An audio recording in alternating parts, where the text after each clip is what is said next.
Most people think visualization is about feeling inspired.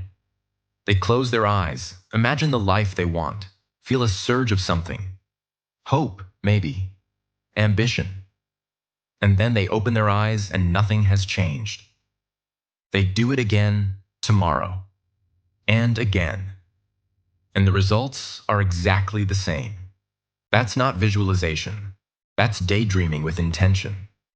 There's a version of this practice that operates on an entirely different level. One that has nothing to do with motivation, nothing to do with positive thinking, and everything to do with how the brain processes what is real. The difference between the two isn't a matter of effort. It's a matter of understanding what the brain actually responds to, and what it doesn't. The man who mapped that difference with scientific precision and then used it to rebuild his own body from the inside out was Joe Dispenza. In 1986, Joe Dispenza was 23 years old and training for a triathlon in Palm Springs, California. During the cycling portion of the race, he was struck by a vehicle and thrown from his bike. The impact fractured 6 vertebrae, T8 through T12, compressing his spinal cord. 4 orthopedic surgeons reviewed his case. The recommendation was unanimous: Harrington rod surgery, a procedure that would fuse his spine using metal rods. Without it, they told him, he would likely never walk again. Dispenza refused the surgery. What he did instead was this. He spent 2 hours every morning lying completely still, reconstructing his spine in his mind. Not imagining it healed, not hoping it would heal. Reconstructing it, vertebra by vertebra, with the precision of an architect working from a blueprint. When his mind wandered, he started over. From the beginning. Every time. Within 9.5 weeks, he was walking. Within 12 weeks, he was training again. He spent the following decade studying what had actually happened, traveling through neuroscience, quantum physics, and epigenetics to build a framework that could explain a result that medicine had told him was impossible. What he found was that he hadn't visualized his recovery to stay motivated through a difficult process. He had visualized it in a way that convinced his nervous system the recovery had already occurred. That distinction between visualization as motivation and visualization as biological instruction became the foundation of everything he would later teach. What Dispenza discovered wasn't a mindset technique. It was a method for making the brain biologically incapable of distinguishing between an imagined experience and a real one. You've probably tried to visualize something you wanted. A goal, a version of yourself that felt just out of reach. And for a few minutes, maybe it worked. You felt something. A flicker of certainty. A sense that it was possible. And then it faded. Because the feeling faded, the image faded with it. And because the image faded, the behavior never changed. And because the behavior never changed, nothing in your life changed either. This is the cycle most people are trapped in. Not because they lack discipline. Not because they don't want it badly enough. But because they fundamentally misunderstand what visualization is actually for. They use it to feel better about where they are, to generate enough emotional fuel to get through the day. And that kind of visualization does produce a feeling, but it produces it as a reaction to imagining something that isn't real yet. The brain registers the gap, and the gap produces doubt. And doubt is the signal the nervous system uses to maintain the status quo. The practice that most people call visualization is, neurologically speaking, a form of wishful thinking. And the brain is not moved by wishes. What Dispenza developed, and what the neuroscience behind his work confirms, is a form of visualization that operates as biological rehearsal. The principle is this: the brain does not distinguish between a vividly imagined experience and a lived one, provided the imagined experience is constructed with sufficient sensory detail, emotional specificity, and repetition. When those conditions are met, the brain doesn't receive a picture of the future. It receives evidence of the present. This is visualization not as aspiration, but as neurological fact. The mechanism rests on how the brain encodes experience. Every time you live through something, A failure, a success, a moment of clarity, your neurons fire in a specific sequence. Do it enough times, and that sequence becomes a default pattern, a mental habit. The brain stops treating it as an event and starts treating it as identity. What Dispenza demonstrated is that the brain can be made to encode an imagined experience with the same structural weight as a real one, but only when the imagination is precise enough to generate a genuine physiological response. Not a pleasant feeling, a physiological response. Elevated heart rate, a shift in breath. The chemistry of lived experience produced entirely from the inside.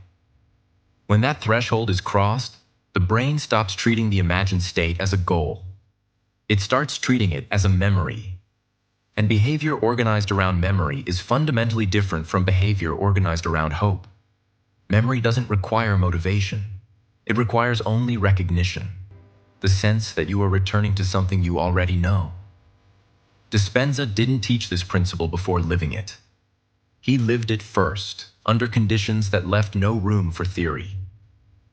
Every morning during his recovery, before he began his mental reconstruction, he set a non-negotiable condition: complete sensory immersion. He didn't picture his spine from the outside. He inhabited the image, feeling the texture of each vertebra, the weight of his own body upright, the specific sensation of movement returning to limbs that had gone still. He was not rehearsing hope. He was rehearsing memory. When the image broke, when pain or fear or mental fatigue interrupted the sequence, he didn't continue. He reset. The standard wasn't effort. It was precision. And precision, held consistently over weeks, produced the biological outcome that surgery was supposed to guarantee. There was a point, somewhere in the third week of that process, where Dispenza later described the practice becoming almost unbearable.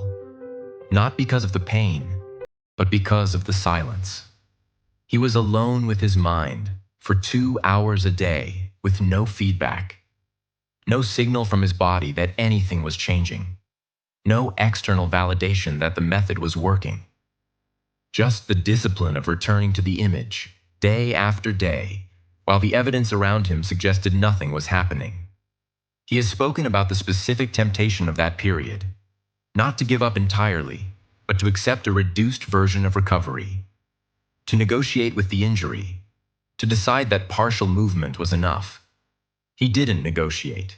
He returned to the full image, vertebra by vertebra, from the beginning. That decision, to refuse the reduced version, is what the principle actually demands. Not perfect execution, not sustained belief, just the refusal to accept a smaller picture than the one you started with. But this wasn't limited to one moment in Dispenza's life. The same principle showed up again, in a completely different context. And the pattern it reveals is impossible to ignore. Decades after that first experience, Dispenza began running week-long retreats, controlled environments where hundreds of people practiced the same method he had developed during his recovery.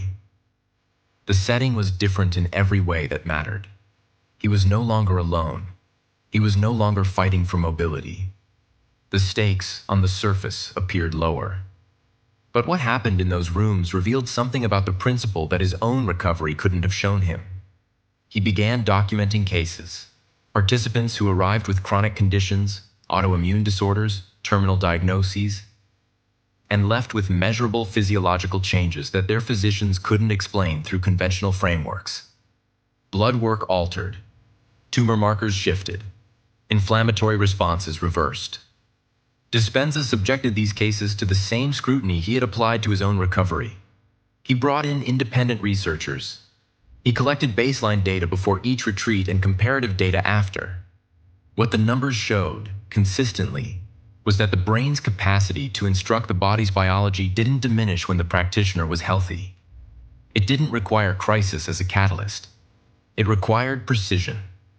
The same precision he had used in 1986, lying still on a bed in California, rebuilding himself from the inside.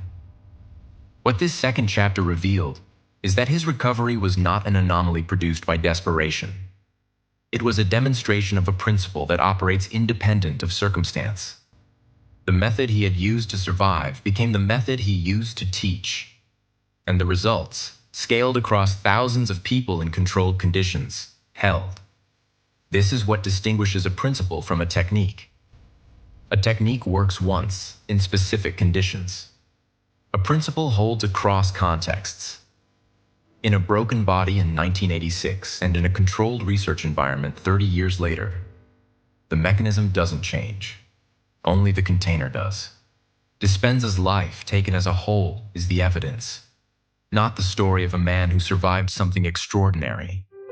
The story of a man who understood what he had done, precisely enough to replicate it, teach it, and prove that it wasn't about him at all. Now that you understand what this principle is, how Dispenza lived it, and why it showed up in every chapter of his life, the real question is what you do with it starting today. Before you visualize anything, set a biological threshold. The image only counts when your body responds to it. Not when you can picture it clearly, but when you can feel it as if it's already happened. Elevated breath, a shift in your chest, some physical signal that the nervous system has accepted the input as real. If you don't feel that response, you haven't crossed the threshold yet. Start over. Precision, not duration, is what moves the brain. Remove the gap language from your practice entirely. Stop imagining what you want. Start inhabiting what you are becoming. The difference is grammatical, but the neurological effect is not. I want this registers as absence. This is already mine. Registers as memory. Practice from memory, not from desire. The brain organizes behavior around what it believes it already knows, not around what it hopes to one day have.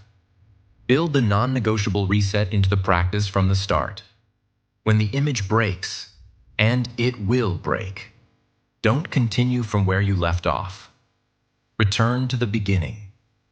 This isn't punishment. It's the mechanism itself. The standard isn't how long you can hold the image. It's how precisely you can reconstruct it from zero. That act of reconstruction, repeated, is what builds the neural pathway. The interruption isn't the enemy of the practice. It is the practice. If you want to go deeper into everything we covered today, one book changed the way I understand the relationship between the mind and the body completely. Becoming Supernatural by Joe Dispenza. I'll leave the link in the description. The mind that cannot imagine beyond what the body is currently feeling will always be governed by what already exists. Dispenza didn't escape his injury by believing hard enough. He escaped it by refusing to let his nervous system mistake his current condition for his permanent one. The question isn't whether you can visualize what you want. It's whether your brain believes you're already living it, or still waiting for it to arrive. If this is the kind of content that makes you think differently, subscribe and hit the like button. It's the simplest way to help this channel grow and reach people who need to hear this. What have you been visualizing as a goal that you've never once tried to inhabit as a memory? Drop it in the comments.